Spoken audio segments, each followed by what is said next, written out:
Hey guys, it's your girl Nick, and today marks the 50th show of the Drip Podcast. To some, that may not be a big deal, but for me, it's a huge feat and a dream come true. With every struggle, with every technical difficulty, interviewing and crafting a new team, even down to our name change, we're still here, and we're trying our very best to encourage, inform, and bring you a little laughter on your Saturday mornings. So thank you for listening. Thank you for your support. Thank you for your encouragement. Today, episode 50 is the best of the best. From our very first show as the Nick and Mo Show until now, the Drip Podcast. We hope you enjoy the show, and we're wishing you a great Saturday. From all of us to you, be good to you, be good to others, and infuse love in everything you do. Peace.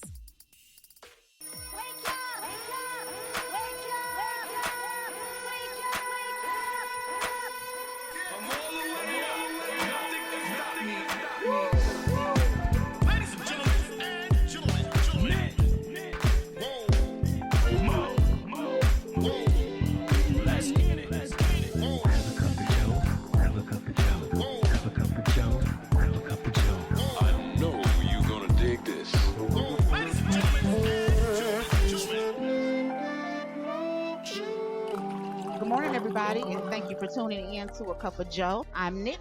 I'm Mo. And we are here this morning at Rising Star Coffee, 1455 West 29th Street, Hingetown in Cleveland, Ohio. And this is such a beautiful place. It's the old firehouse. Oh yeah, it's really nice. I'm trying to see where they slid down that pole. There go the pole. I want to slide down that pole. No, it's one blocked time from the ceiling. Don't you see that? It's blocked from the ceiling. You can't slide down. Anyway, we hope you guys have your cup of joe. We have our cup of joe. We had Promised Land lattes today, and they are delicious. Hey, everybody. It's your girl, Nick, and you're listening to the Nick and Mo Show. Good morning. Morning. Is that all? Just morning? I mean, that's how I wanted to hit it. I was just waiting for it, We have a good show planned for you guys today, but before I tell you about the show topic, we have a GGF in the studio today. Our guest girlfriend, Ms. Mar. Let the crowd say, wow. Good morning. How are you guys doing today? I'm so excited. We're excited to have you. We're excited to have you. Finally have a personality twin. Oh, God. Whoop, whoop. High five. You guys high five. We did a GGF. High five. GGF. High five. Okay. All right. We're starting a new thing here. So today's topic is going to be social misfits. We're going to talk everything social media. Are you a social misfit? I can be sometimes, but I'm on it a lot. So I am definitely. I'm a junkie, so. Well, yeah. You know what? You're a social media junkie. Hey, let's have intervention. Who are you? Hi, my name is Mar. And I'm a social junkie. I'm a social media junkie. Oh my God.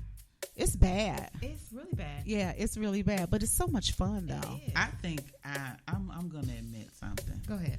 So before I wake up in the middle of the night, Before you wake up in the middle of the night? Well, while I don't know if I'm asleep or woke. It could be either between or something like that. Nice. So we have a good show lined up today. The topic of our show is the power of no. I like that word. Learning how to say no. I love that word. Do you say no often? Very. Do you really? A lot of people have problems, have trouble with saying no, telling people no. And someone has their hand raised high in the studio. I don't have a problem with it. Ask me something. Just ask me anything. Just ask me. Ask me something. And watch how easy it comes. Can I have some of your juice? No. You're stingy. Wow. But yes. Wow. Wow. I felt funny telling you no. Hey everybody, you're listening to the Nick and Mo Show. I'm Nick. I'm Mo. And Ms. Mar. Yiggity. We're back on the show. We have in the studio Tanya Godwin Baines and Montrell Darrett, and we're going to dig into some conversation. Our show topic today is from tragedy to triumph, and I just want to ask both of you, and we'll start off with Tanya. Everybody faces tragedy, and for you have gone through such a public tragedy. How are you able day by day to just get through it? Well, I wouldn't say that it was day by day. I would say it's moment by moment. I can be sitting here talking to you all now, and the next moment I describe grief as a wave. It comes when it wants to, like an ocean wave. And being that my father, I would like to introduce him, is Robert Godwin Sr., was murdered on Facebook April 16, 2017, which also was Resurrection Sunday, in addition to that being my husband of over 20 years' birthday.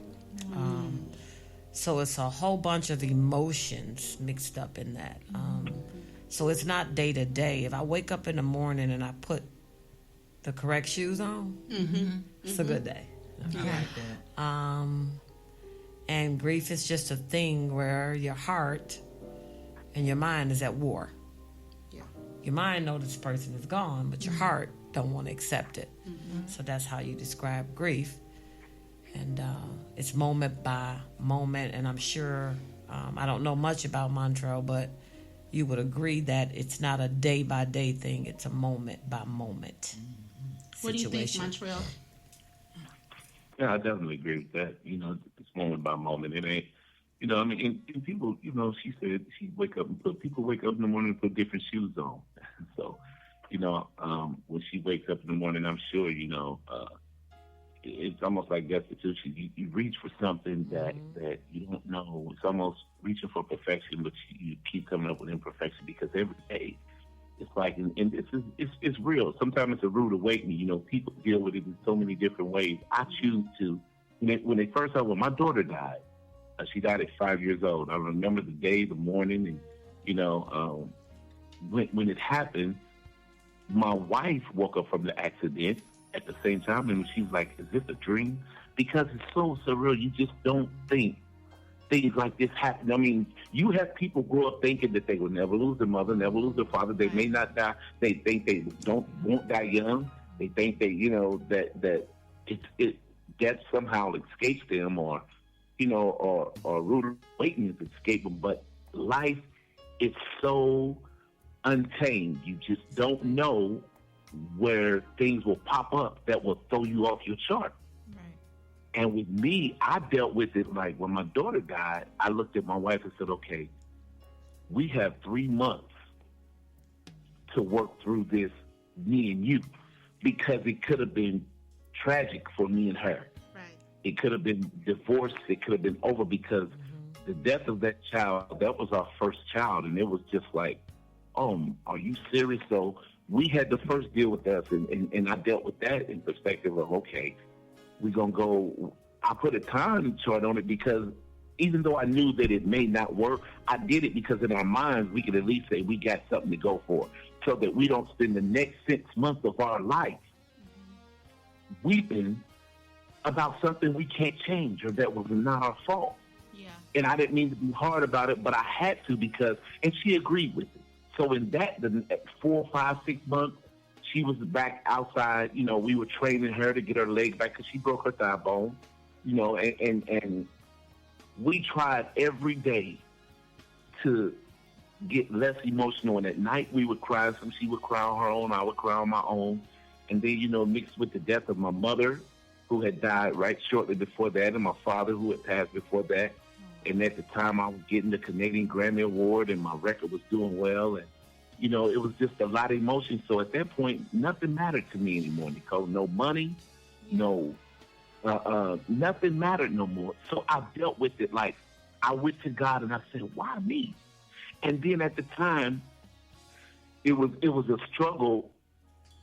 even more, staying with God and putting my finger on where God was at in my life, because I'm like, why would you do it? But it's not like what God did to you. It's like, this is life in general. Man, this is not somebody picking on you, saying, let me take your daughter from you, or somebody that got rural, that has witchcraft on you.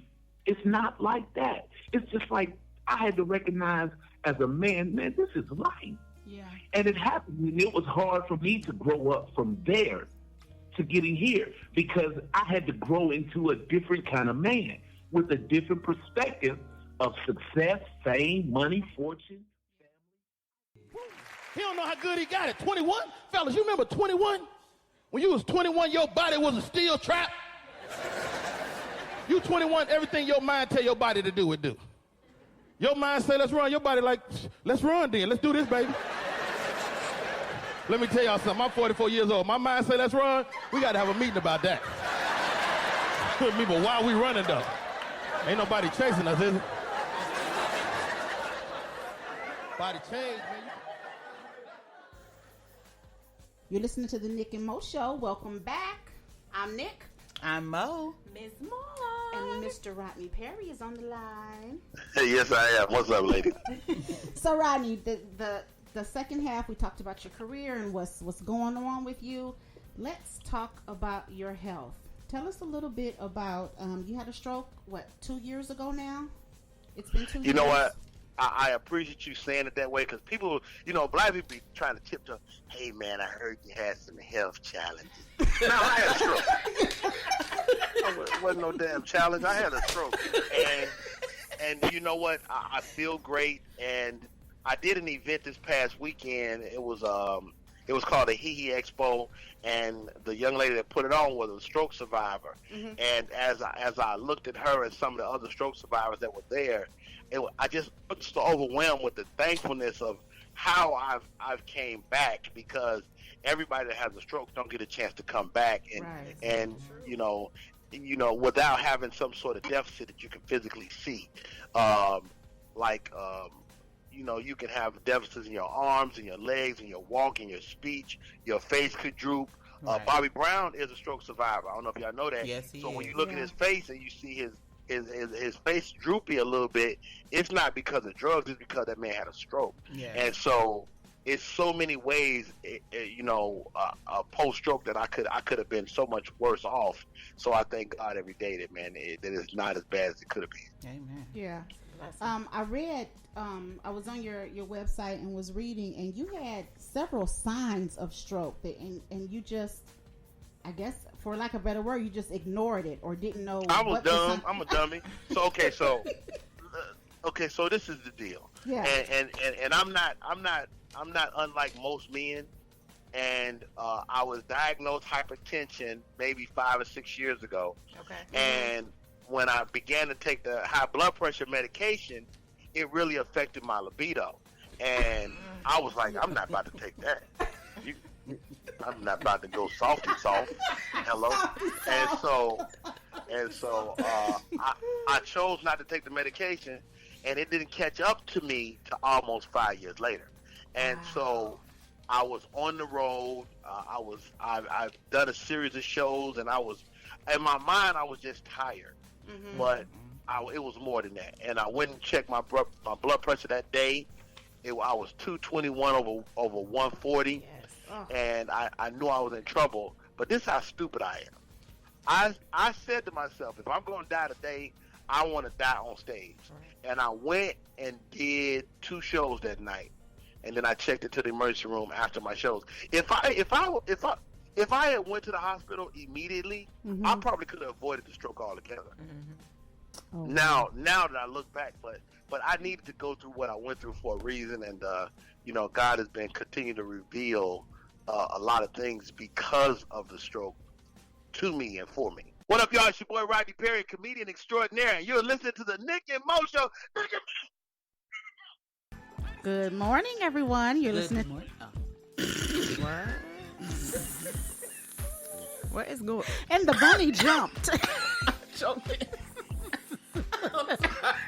Good morning, everyone. You're listening to the Nick and Mo Show. I'm Nick. I'm Mo. Ms. Moore. I was ready. Yeah, you were really ready. I got the hood coffee. Oh, McDonald's. This hood coffee. How's everybody doing this morning? I hope you guys have your coffee this morning. Everybody has their coffee here. I don't